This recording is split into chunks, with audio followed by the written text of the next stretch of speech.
MP TET grade 1 के qualify candidates ने जैसे कि पद वृद्धि के लिए पिछले दिनों एसडीएम को, तहसीलदार महोदय को, कलेक्टर महोदय को, सांसद महोदय को, विधायक महोदय को तमाम जगह जैसे ज्ञापन दिए हैं, ठीक इसी तरह से एक ज्ञापन उनको भी उनके मन में बैठा लेना चाहिए।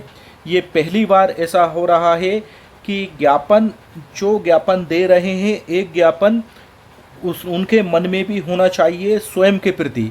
तो ये जो ज्ञापन आज आप देख रहे हैं वो MP TET grade 1 qualify candidates के लिए स्वयं के लिए ज्ञापन है, उनके नाम से ज्ञापन है, जिससे कि हजारों हजार कैंडिडेट्स को एक सही दिशा और सही सोच के साथ में वो आगे बढ़ेंगे और अपने भविष्य को संवारेंगे। दोस्तों, इसमें निवेदन है कि मेरे समस्त भावी शिक्षक साथियों सादर नमस्कार। जितने भी भावी शिक्षक साथी हैं सभी को सादर नमस्कार। जैसा कि आप लोगों को पता है कि 26 सितंबर को हम सभी लोग लोक शिक्षण संचालनालय के सामने धरना प्रदर्शन करेंगे। कितनी तारीख को? 26 तारीख को ज्ञापन सौंपेंगे और तब तक वहाँ रहेंगे जब तक हमारी मांगें पूरी नहीं हो जाती है। मित्रों, ये है हमारे लिए अंतिम अवसर है, क्योंकि बहुत ही जल्दी आचार संहिता लगने वाली है। जी हाँ दोस्तों, ये जो है हजारों हजार साथियों के लिए, कैंडिडेट्स के लिए करो मरो की सिचुएशन है, लास्ट ऑप्शन है, क्योंकि इसके बाद में वो एवरेज हो जाएंगे और जीवन भर कभी भी एग्ज़ाम नहीं दे पाएंगे, चाहकर भी नहीं दे पाएंगे।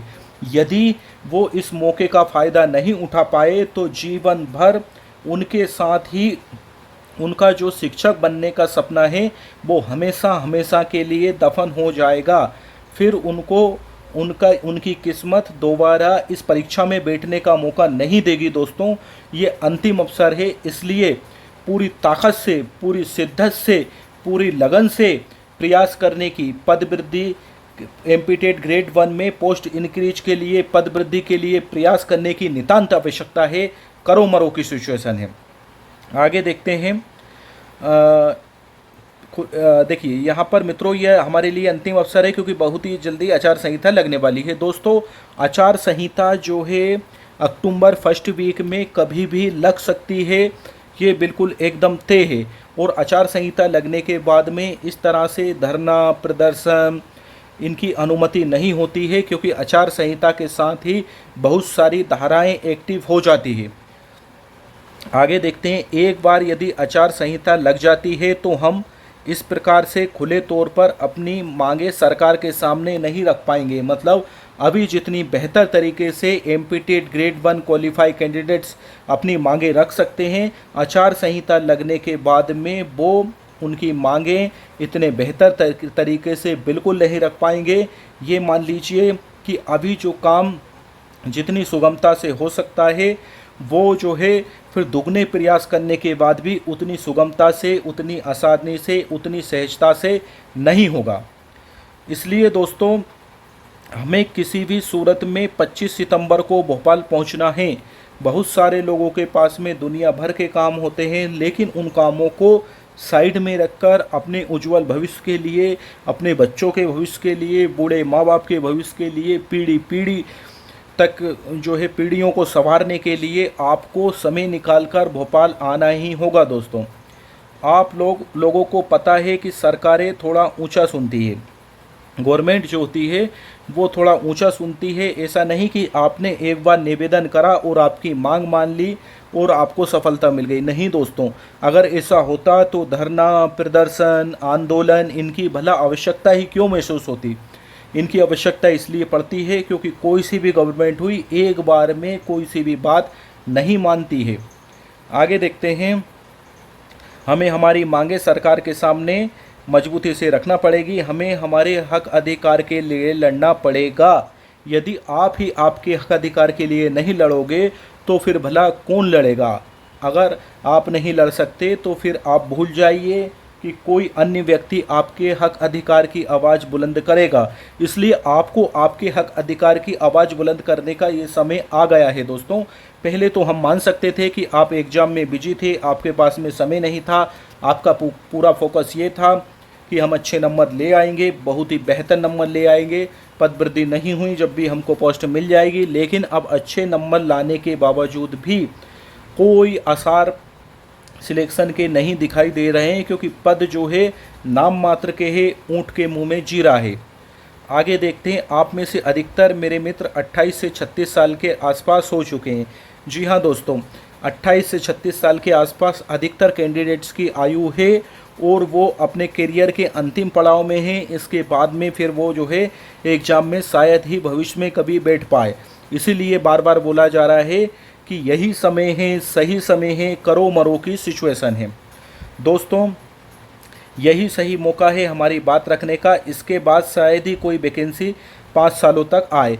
बिल्कुल सही बात है दोस्तों, 5 साल तक फिर वैकेंसी नहीं आना है। चुनावी समय में वैकेंसी आती है और जो शिक्षा भर्ती है वो तो 5 साल में आती ही है। आप उसको देख लीजिए, 2018 में आई थी, अब जो है 23 में आई है, अब जो है फिर 28-29 में आएगी। तो इस तरह से अब जब आएगी तो आप ओवर एज हो चुके होंगे।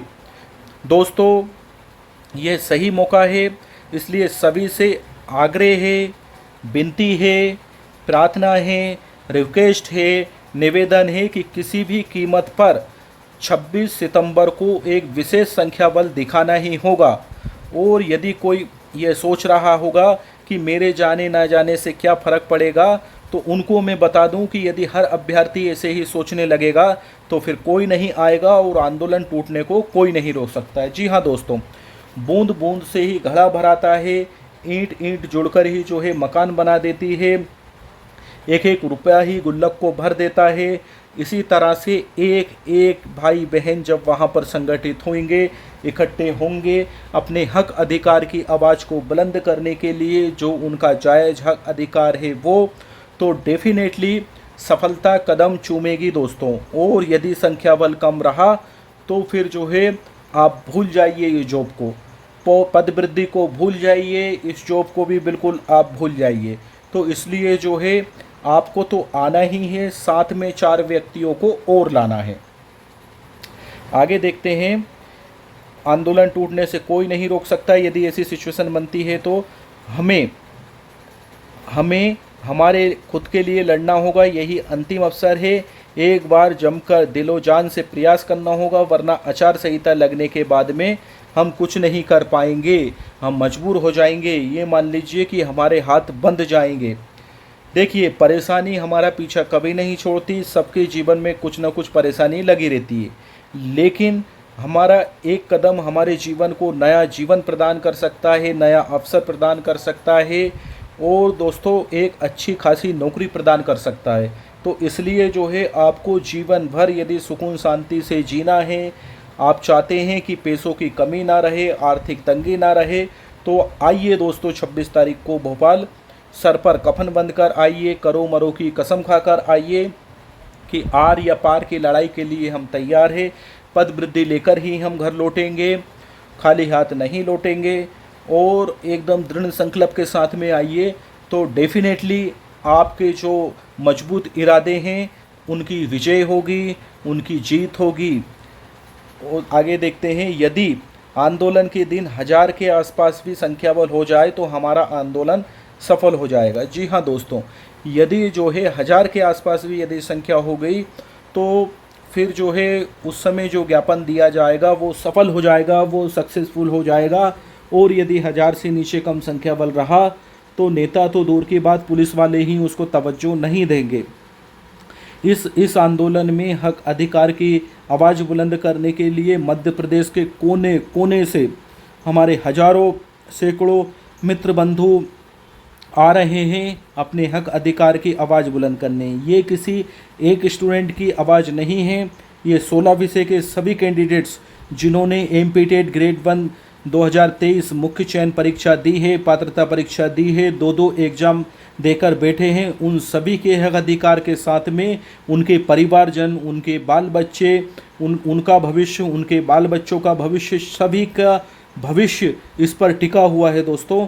तो आपको इतनी आसानी से हार नहीं मानना है और संख्या बल बढ़ाना है, ज़्यादा से ज़्यादा संख्या बल दिखाना है और खूब सारी सुर्खियां बटोरना है, पेपर में ये विशेष तौर से न्यूज़ छपना चाहिए मुख्यतः से। तो डेफिनेटली दोस्तों चुनावी समय है, मामा जी इस पर गंभीरतापूर्वक विचार करेंगे और ईश्वर ने चाहा तो पहले ही राउंड में आप सभी लोगों को बैठने का मौका मिलेगा, भले ही आपके कम अंक आए हैं। तो दोस्तों ये था आपके लिए, स्वयं के लिए ज्ञापन। ज्ञापन का अर्थ होता है सच्चाई का एहसास कराना। तो आपने अभी तक वरिष्ठ महोदय को तो सच्चाई का एहसास कराया है।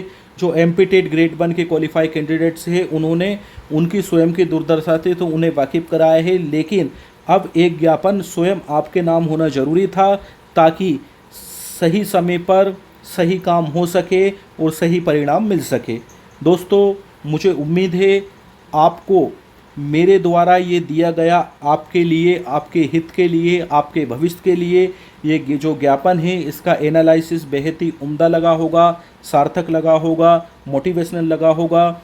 यदि आपको लगता है कि इस तरह के वीडियो से आपके जो अन्य सोए हुए साथी हैं उनको प्रेरणा मिलती है, सीख मिलती है, समझ मिलती है और पद वृद्धि के इस महान विशाल यज्ञ में एक छोटी सी आहुति लगती है, तो दोस्तों प्लीज़ आप मेरा मनोबल बढ़ाइए, कमेंट बॉक्स में पॉजिटिव कमेंट कीजिए, वीडियो को लाइक करिए और अपने सोते हुए अन्य साथियों को जगाने के लिए इस वीडियो को शेयर करना बिल्कुल मत भूलिए। दोस्तों आज के लिए फ़िलहाल इस वीडियो में इतना ही, मिलते हैं किसी अन्य महत्वपूर्ण वीडियो में। तब तक के लिए वंदे मातरम, भारत माता की जय, जय हिंद।